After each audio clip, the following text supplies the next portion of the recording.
مولاي صل وسلم دائما أبدا على حبيبك خير الخلق كلهم مولاي صل وسلم دائما أبدا على حبيبك خير الخلق كلهم محمد سيد الكونين والثقلين محمد سيد الكونين والثقلين محمد سيد الكونين. بسم الله الرحمن الرحيم.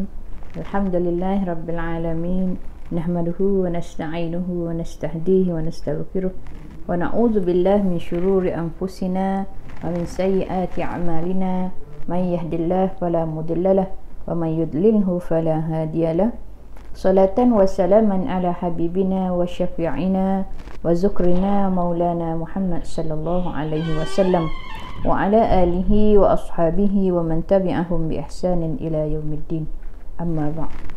Alhamdulillah, dah sama-sama kita memanjatkan kesyukuran kita kepada Allah Subhanahu wa taala untuk kesekian kalinya kita bertemu dalam perbincangan bicara wanita fiqh muslimah di bawah anjuran seliaan Lubna TV, yang insya-Allah kita akan isi perbincangan kita akan sama-sama meneliti perkara-perkara yang berkaitan dengan haid. Dan Alhamdulillah, untuk siri yang ke-17 pada kali ini kita dah masuk kepada perbincangan istihadah, yang mana kita bincang pada siri yang terdahulu, siri yang ke-16, keadaan ataupun perkara-perkara yang berkaitan dengan istihadah, yakni hukum istihadah, hukum bagi wanita yang mengalami istihadah, bagaimana cara mereka apabila ingin melaksanakan fardu solat dalam keadaan 4 step yang mereka mesti lalui, yang mereka mesti buat, iaitu saya ulang sekali lagi. Yang pertama, mestilah membasuh farajnya supaya bersih daripada sisa ataupun darah-darah yang ada. Yang kedua, hendaklah menyumbat farajnya dengan kapas ataupun memastikan supaya darah tersebut tidak menitis keluar. Dan yang ketiga, wajib membasuh farajnya dengan kain dan memastikan darah tadi tidak mengalir dengan memasukkan sesuatu ke dalam farajnya. Dan sekiranya ia rasa tidak selesa ataupun rasa sakit dengan keadaan tu, dia boleh balut dalam keadaan yang longgar, tapi wajib memastikan supaya darahnya tidak keluar. Kemudian yang keempat, hendaklah dia bersuci ataupun bertayamum, sebagaimana yang saya maklumkan dalam siri yang ke-16 dulu. Dia berwuduk dalam keadaan niatnya yang sedikit berbeza daripada orang yang tidak dalam keadaan istihadah. Yang mungkin saya pernah sebut dulu, antaranya dia berniat sahaja aku berwuduk untuk mengharuskan solat, bukan dia niat sebagaimana orang biasa, sebagaimana mereka yang tidak dalam istihadah, saja aku berwuduk kerana Allah, ataupun saja aku mengangkat hadas kecil kerana Allah Ta'ala. Dia beza di sini sebab apa? Sebab orang yang istihadah ni dalam keadaan dia sentiasa berhadas. Darah yang keluar daripada kemaluannya itu dikira dia dalam keadaan berhadas.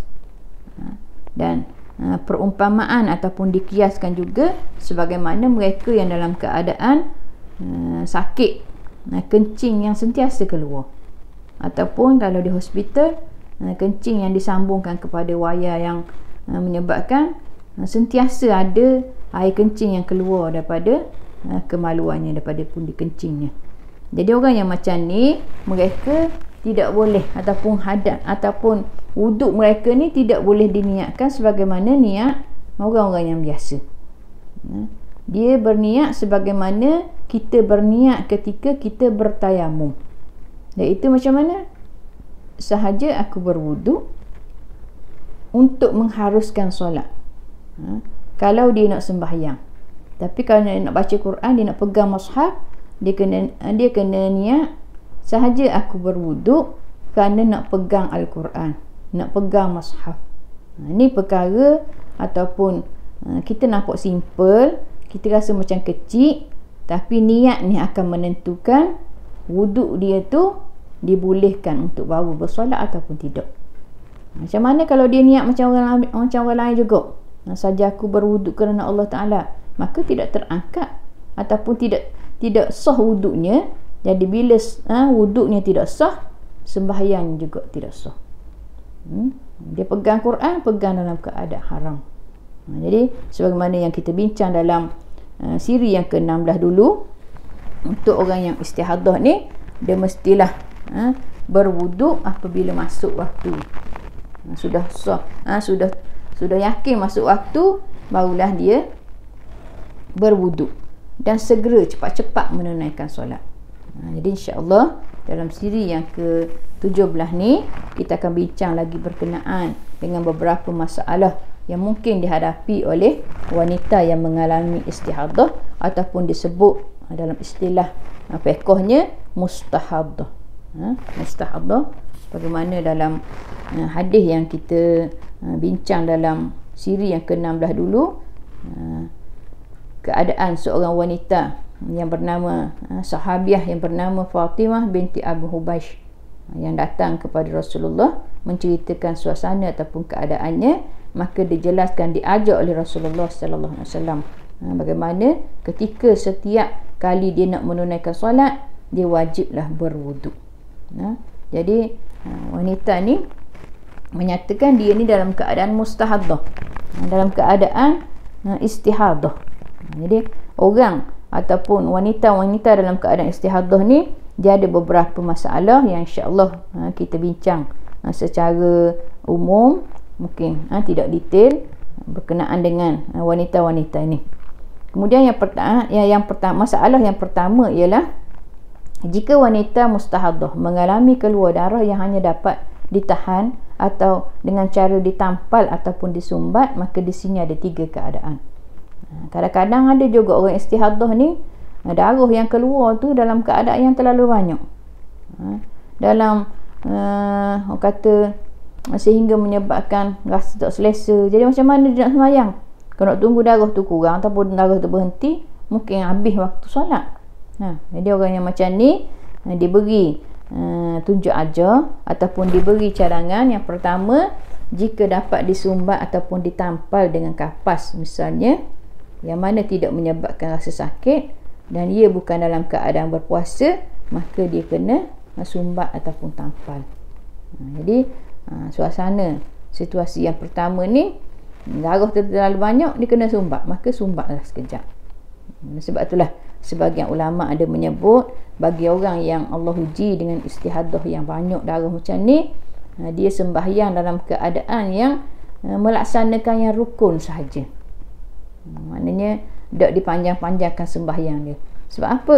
Nak jaga dari segi maslahah tadilah. Bimbang takut darah tu mengalir sampai keluar, darah tu sampai menyebabkan kena pada pakaian, pada anggota-anggota yang lain, ataupun dalam keadaan yang walaupun dalam keadaan banyak lapis, banyak kain yang digunakan, masih keluar lagi darah tu, maka ulama menetapkan ataupun memberikan panduan dia. Yang kedua, yang darah yang keluar banyak tadi tu, jika dia tidak rasa sakit dengan cara tersebut, dengan cara tampal, jika dia rasa sakit ataupun tidak selesa, maka tidak wajib. Yang pertama tadi wajib. Jadi dia sendiri yang rasa. Untuk jaga dari segi darah tu, dia sendiri. Kalau dia rasa sakit, tak selesa, maka tidak wajib untuk sampai ke peringkat sumbat ataupun tampal. Kemudian yang ketiga, jika dia sedang berpuasa, sebab bila masukkan sesuatu ke dalam rongga badan, dikira terbatal puasa. Jadi untuk orang yang macam ni, di waktu berpuasa ataupun ketika berpuasa, maka wajib dia menanggalkan sumbatan itu pada siang hari. Jadi untuk orang yang berpuasa, tak boleh, dia kena buang sumbatan tadi, kain ataupun kapas yang dimasukkan dalam rongga farash dia tu. Sebab apa? Sebab berpuasa. Di sini ulama menyatakan 3 keadaan. Kemudian masalah lain lagi antaranya, jika tidak memadai dengan cara memasukkan kapas kerana darah yang keluar itu banyak, maka wajib dia memakai modest ataupun pad. Yang lebih ni lah, pakai yang heavy dan seumpamanya. Kemudian seterusnya, setelah dia memakai tuala wanita, jika darah masih juga meleleh keluar daripada tuala wanita tersebut, maka perkara itu dimaafkan. Dia dah usaha dah, dia dah jaga dah sedaya yang dia boleh, tapi keluar juga. Dan dia wajib bersegera membasuh parasnya, kemudian memasukkan kapas ataupun tukar tuala yang baru, berwuduk dan solat semula pada setiap ataupun pada waktu yang nak sembahyang tu.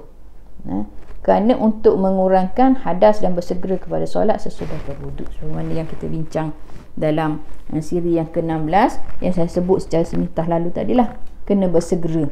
Maknanya sebab tu ambil air sembahyang, bersuci, memastikan darah tidak mengalir, tidak meleleh tu dalam waktu solat tersebut. Kalau sebelum waktu solat dikira terbatal wuduk tu, bila orang bang ataupun masuk waktu, dia kena buat balik 4 step tadi. Harus mentakhirkan solat kerana menutup aurat, mencari ijtihad arah kiblat, menanti jamaah, menjawab azan atau iqamah dan perkara-perkara lain yang merupakan maslahah, yakni keperluan solat, dan dimaafkan jika darah keluar dalam tempoh tersebut. Jadi ni ulama menyatakan perkara yang membolehkan dia tidak bersegera. Maksudnya kalau tengok pada titipan ayat pengarang kita ni, kata dibolehkan untuk orang yang istihadah ni menanti jemaah. Dia boleh sembahyang secara berjemaah. Sebab kadang-kadang ada orang sebut, mungkin kita rajin dengar juga, dia kata dia orang istihadah ni maya seorang, tak boleh maya jemaah. Jadi sini disebut oleh ulama ni, oleh pengarang kitab kita ni, boleh ditunggu, tapi jangan tempoh yang lama lah, sekadar-kadarnya.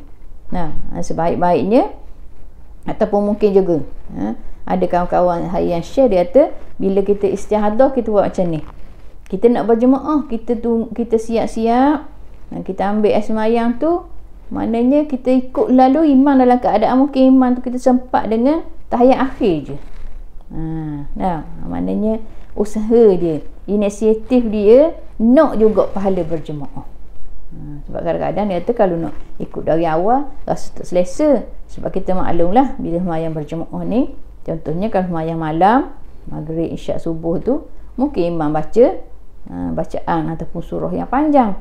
Jadi bila kita sembahyang, kita rasa tak selesa. Kalau darah tu banyak, kita rasa mungkin ngalir ke, nak rasa was-was, maka orang yang macam ni kadang-kadang dia kata ambil inisiatif, dia sembahyang ikut imam yang sudah berada di rakaat terakhir ataupun dalam keadaan imam tu tahiyat akhir. Ni kata usaha daripada mereka nak juga pahala berjemaah. Yang kalau bagi kita yang tak ada masalah ni, malanglah, rugilah. Ada jemaah tapi tak ikut. Kadang-kadang di kalangan muslimat, di kalangan wanita kita ni, kita tengok kat masjid, kita tengok kat surau, kadang-kadang kalau dia mari tu dalam keadaan yang kata tak ada imam dah, dia pakai mayas seorang. Jadi rugi sangat. Kita ada kesempatan untuk Allah beri pahala 27, paling kurang 25 kali ganda daripada sembahyang biasa, tiba-tiba pilih untuk sembahyang seorang. Masing-masing rasa tak layak nak jadi imam antaranya. Masing-masing rasa tak yakin nak jadi imam. Adakah dia tak yakin solat dia diterima? Kalau dia tak yakin solat dia diterima, macam mana Allah nak terima? Jadi kita buat dengan keyakinan kita, dengan ilmu kita yang kita belajar, maka kita sembahyang dalam keadaan yakin kita Allah terima, tak ada masalah. Orang lain nak ikut kita sebagai nak jadi makmum, dilantik ataupun diminta kita jadi imam. Ini terpulang pada masing-masing lah. Perkara ni kita tak boleh nak paksa, tapi nak cerita, nak beritahunya sini bahawa untuk orang dalam keadaan istihadah sekalipun yang diminta supaya bersegera menunaikan solat, tiba-tiba dibolehkan tunggu sekadar-kadarnya untuk berjemaah. Jadi insya-Allah lah kita yang tidak ditimpa ataupun tidak diuji dengan masalah dengan istihadah ni, dan kita berusaha untuk melaksanakan solat dalam keadaan yang paling baik, dalam keadaan yang meningkat daripada dulu, daripada zaman muda kepada umur kita sekarang dah meningkat. Kita jadikan sembahyang kita tu lebih sempurna dan lebih elok, kualitinya lebih tinggi berbanding dulu-dulu, insya-Allah.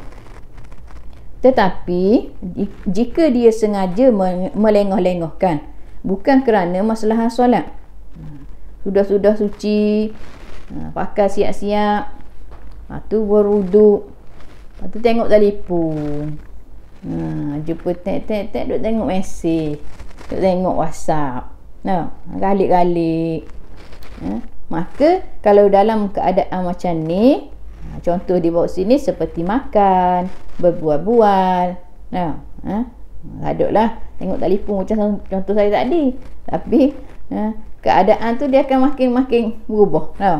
Mungkin masa kitab ni ditulis ada sebutlah tengok WhatsApp tu. Maka kalau macam ni keadaannya, batallah wuduknya.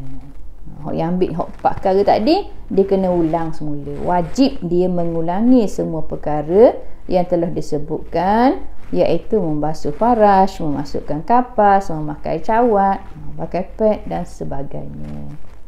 4 step ni dia kena ulang mula. Sebab apa? Sudah tadi keluar daripada bilik air, keluar daripada tandas, cara ke telefon. Jadi bila sebut wajib ni, maknanya kalau dia tak buat, haram. Ataupun wuduk, hak kebersihan hak dia buat tadi tu tidak sah, tidak diguna pakai. Jadi sembahyang dia sembahyang yang tidak sah. Nauzubillah min zalik. Kemudian beberapa masalah lagi. Jika seorang wanita mustahadah berhenti darah istihadahnya setelah selesai mengambil atau semasa mengambil wuduk, yang ambil wuduk cara macam orang istihadah tadi, tiba-tiba tak ada darah dah. Mungkin hak jenis darah yang keluar berasa, rasa keluar, tiba-tiba masih ambil wuduk, sudah ambil wuduk ataupun semasa mengambil wuduk di sini sebut, maka wajib dia membasuh farajnya dan mengambil wuduk atau tayamum semula, yakni wuduk ataupun tayamum yang baru, kerana diihtimalkan, dibuat kemungkinan di sini bahawa wajib baginya mengerjakan solat dalam keadaan suci daripada hadas dan najis istihadah, kerana darah istihadahnya telah terputus dan tidak kembali lagi. Jadi ni mungkin agak ni lah, kata tengah-tengah keluar tiba-tiba berhenti makan berik ni, berhenti lalu. Maknanya kau berhenti, memang berhenti sahih dah, dia tak aci dah wuduk tadi. Dia kena basuh mula faraj dia, kemaluan dia, kemudian dia berwuduk macam biasa. Contoh yang saya sebut dululah, niatnya saja aku berwuduk untuk mengharukan solat tu dah disebut dah, saja aku berwuduk kerana Allah Ta'ala. Sebab apa? Sebab darah istihadah dia tak ada dah. Jadi mungkin jarang, ataupun agak ni lah, ada darah berhenti ngejut gitu. Tapi biasa kalau ulama fiqh sebut tu, kemungkinan benda tu berlaku, mungkin tak berlaku pada kita. Jadi istihadah yang dia bersiap, dia empat step tadi tu tak payah buat dah. Dia teguh pada dia sudah suci. Ada juga orang tanya, dah kena mandi wajib tak? Istihadah tidak melibatkan mandi wajib, dia melibatkan bersuci kerana nak sembahyang tu je. Tetapi jika darahnya datang kembali dalam tempoh masa yang tidak mencukupi baginya untuk mengerjakan solat dengan wuduknya yang baru, sama ada darah itu kembali datang mengikut adatnya atau sangkaan yang kuat, dia rasa macam keluar mula je, rasa macam gada mula je darah, dia berhenti dah. Maka tidak wajib bagi wanita itu mengambil wuduk yang lain, kerana telah kesuntukan masa serta wuduknya tadi masih kekal dalam keadaan yang asal. Jadi ini sebut antaranya Islam tu ataupun fiqh tu sendiri tidak menyusahkan, tidak menyulitkan. Siapa 2-3 kali setor ambil sembahyang, tidak. Masa kena buatlah. Tapi bila masa dibolehkan, masa dak apa, ada khilaf, ada pendapat yang kata dak apa, kita boleh guna pendapat tersebut.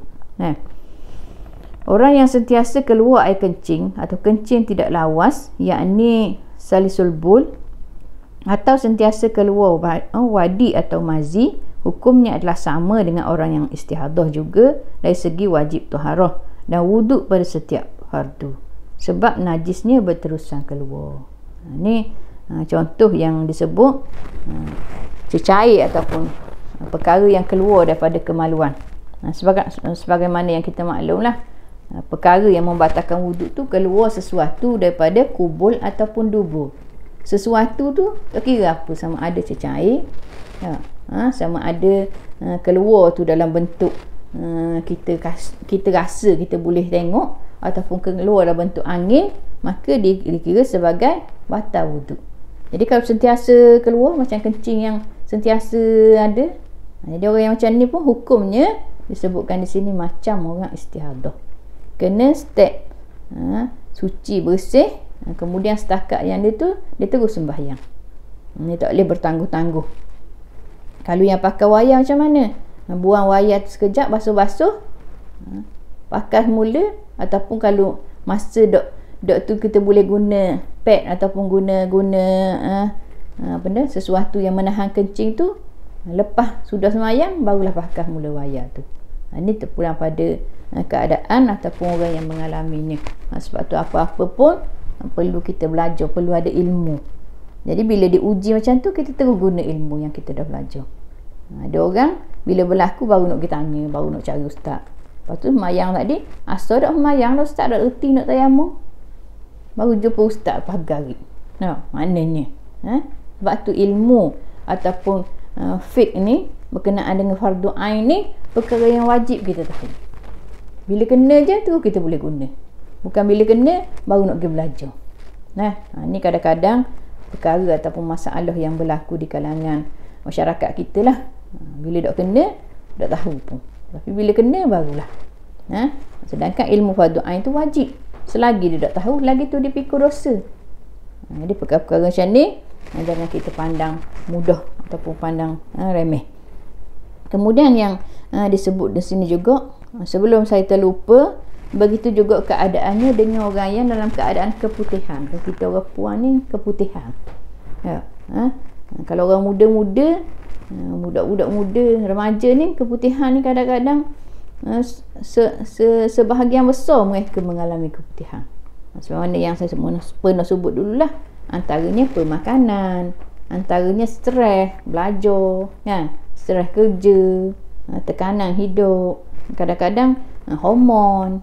Jadi benda-benda ni dia akan melibatkan ada rembesan yang keluar daripada faraj dalam bentuk mungkin kita kata keputihan, cecair. Dan cecair ni juga antaranya kalau ikut ilmu perubatan, kalau dia berlaku dalam keadaan yang sakit, gatal, dia mungkin tanda-tanda awal pada kanser. Auzubillah min zalik. Jadi jangan kita rasa dah apa, biasa. Macam orang lain juga, tidak. Kalau benda tu rasa sampai ke peringkat melibatkan sakit, gatal, rasa tidak selesa yang kita sendiri tahu, maka kita disyorkan untuk buat cek kesihatan, jumpa doktor dan seumpamanya. Jadi orang yang keputihan, mengalami keputihan juga adalah hukumnya sama. Jadi keputihan yang jenis keluar semua tu, dia kena bersih. Kata kalau istilahnya, setiap kali nak sembahyang kena pastikan dia seluar dalam dia seluar dalam yang baru, ataupun kalau dia ni mudah panty liner dan seumpamanya. Sebab keputihan ni dia macam darah sampai mengeluar, sampai keluar sampai neleh, tapi kena pastikan kalau seluar dalam tu dah kena keputihan, maka seluar dalam tu tak boleh diguna untuk sembahyang yang lain. Kalau orang musafir umpamanya, dia kena pastikan dia tahu diri dia. Sebab ni melibatkan sembahyang tu jadi tak sah, bawa najis bersama dalam sembahyang. Sebab tu setiap kali nak sembahyang, cari tandas. Bersihkan dulu mana-mana yang perlu dibersihkan, kemudian berwuduk dan terus menunaikan solat. Bukan bertangguh-tangguh ataupun bercara benda lain dulu dan seumpamanya. Sebab hukumnya sama macam orang yang istihadah. Jika orang yang sentiasa keluar kencing tidak dapat menahan kencingnya apabila menunaikan solat dalam keadaan berdiri, tetapi dapat menahan kencingnya apabila menunaikan solat dalam keadaan duduk, maka wajib dia menunaikan solat dalam keadaan duduk. Ini juga melibatkan orang yang Allah uji dengan sakit, air kencing yang sentiasa keluar. Tapi lelaki tak kira puan lah. Bila dah pundi kencing dia tu dah kawasan untuk kawal kencing tu dah mengalami masalah, maka air kencing dah akan keluar secara kata tak berhenti. Jadi kalau orang macam ni, kalau dia berdiri air kencing dia akan keluar, tapi kalau duduk air kencing dia tak keluar, maka wajib baginya sembahyang dalam keadaan duduk. Jadi kita fahamlah, kita tahu keadaan tu. Sebab tu masing-masing diri dia tahu. Kalau aku duduk air kencing tak keluar, maka dia wajib, pada masa tu wajib dia sembahyang dalam keadaan duduk untuk halang daripada najis tu keluar daripada pundi kencing dia. Kemudian seterusnya, orang yang sentiasa keluar mani, wajib ke atasnya mandi sebelum dia mengerjakan setiap solat fardu. Ini untuk mani. Bila setiap kali ataupun sentiasa mani keluar, maka wajib atasnya mandi. Mandi ni maknanya membersihkan diri dalam keadaan mandi hadas lah, sebelum dia setiap kali mengerjakan solat fardu. Ini hukum dia yang ulama tentukan.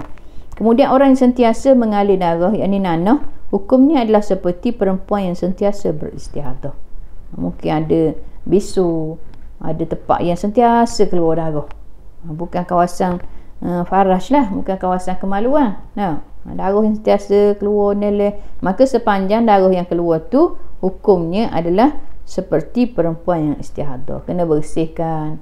Kalau luka tu di belakang, bersih-bersih, sumbat ataupun letak sesuatu yang menyebabkan darah tu dok berpindah ke tempat lain, dok kena tempat lain, kemudian cepat-cepat dia berwuduk dan cepat-cepat sembahyang. Untuk dia ni niat macam mana? Dia tak payahlah niat saja aku berwuduk untuk mengharukan solat. Sebab keluar darah tu kalau keluar ke belakang, keluar dekat beti, darah tu bukan menyebabkan dia batal wuduk. Yang menyebabkan ataupun yang niat dia ni untuk berwuduk kerana mengharuskan solat ni, sebab darah tu menyebabkan ataupun tempat keluarnya menyebabkan terbatal wuduk. Keluar kemaluan depan ke kemaluan belakang ke. Jadi kalau keluar kat betis, dia kena cepat-cepat bersih, sumbat ataupun tutup tempat keluar tu, terus sembahyang. Gitu je. Masa wuduk niat dia macam orang biasa, tak ada lain. Cuma maksud dia kata kena sama, hukum yang sama macam perempuan istihadah ni, kena bersegeralah. Tak boleh lepas-lepas bersih pergi lain, kita tengok dia lain dulu, pergi makan dulu dan seumpamanya. Kemudian seterusnya, jika wanita mustahadah mengambil wuduk sebelum masuk waktu solat, maka wuduknya dihukumkan batal. Macam saya sebut tadi lah, dia kena masuk waktu dulu. Sama ada masuk tu orang bang di sembahyang lalu ataupun dalam keadaan wuduk dia tu dia ambil dah setengah jam selepas orang bang, selepas masuk waktu.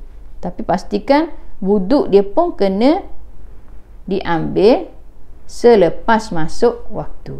Jadi kalau ambil wuduk sebelum masuk waktu, wuduknya dikira batal, dosa. Kemudian yang terakhir sini, jika wanita mustahadah berhenti darah istihadahnya setelah selesai solat, maka solatnya sah, tetapi wuduknya batal. Jadi dia perlu mengambil wuduk yang baru untuk solat yang seterusnya. Dia sembahyang zuhur dengan keadaan darah istihadahnya ada.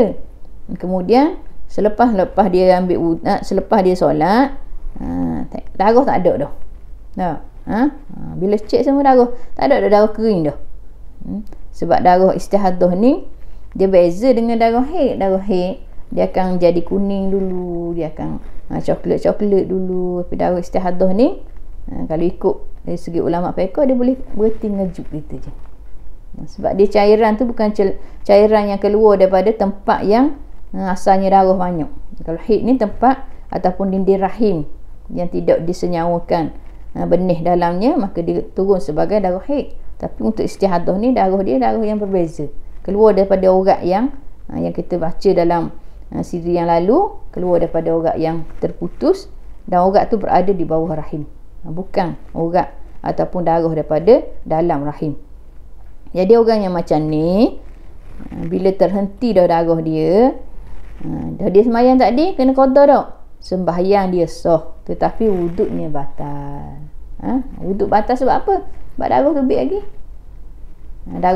Darah hok masa dia mayang hok berhenti, selepas mayang tu darah berhenti tu, untuk sembahyang dia dikira sah, tapi wuduk dia ambil masa tadi, masa darah ada tadi, kan?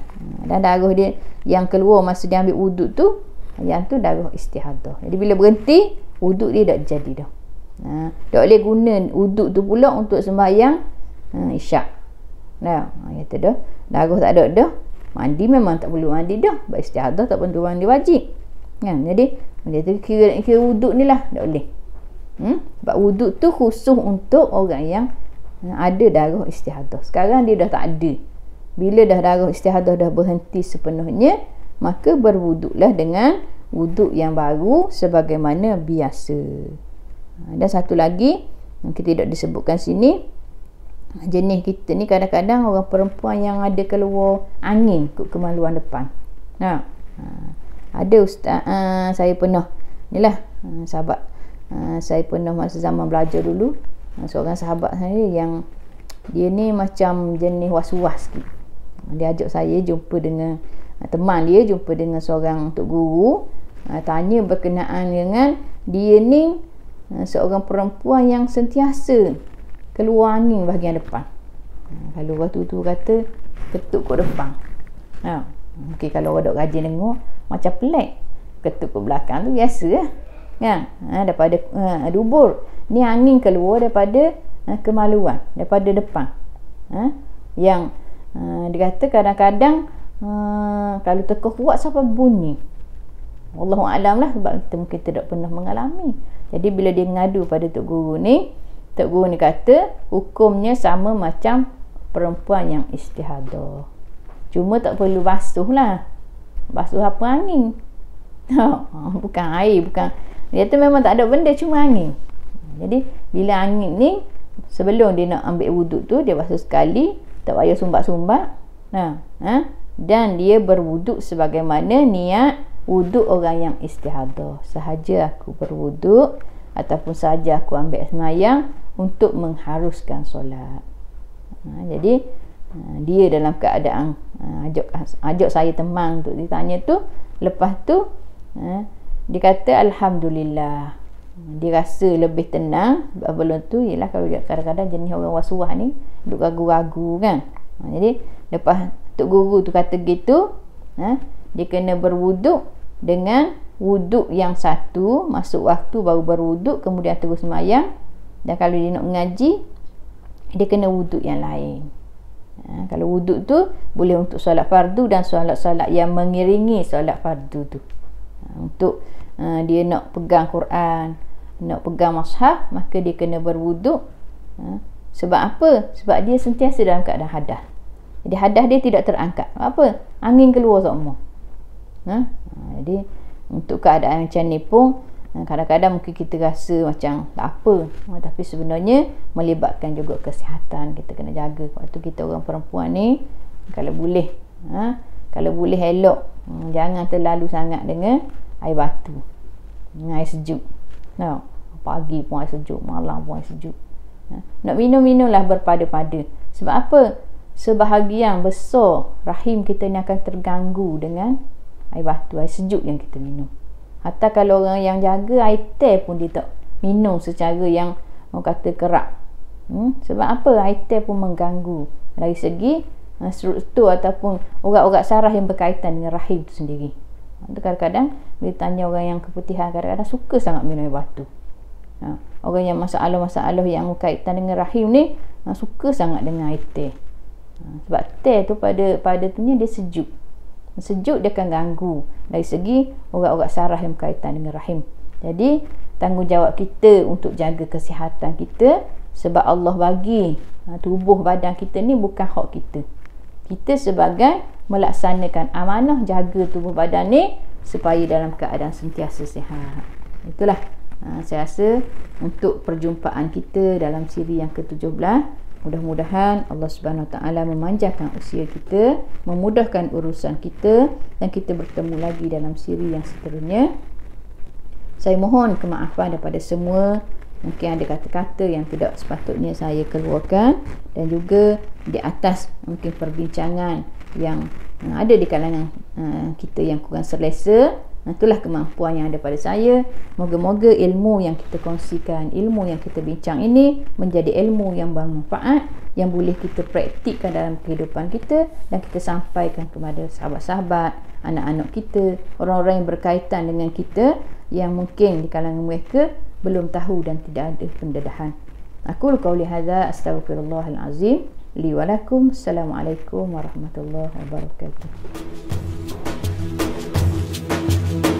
مولاي صل وسلم دائما أبدا على حبيبك خير الخلق كلهم. مولاي صل وسلم دائما أبدا على حبيبك خير الخلق كلهم. محمد سيد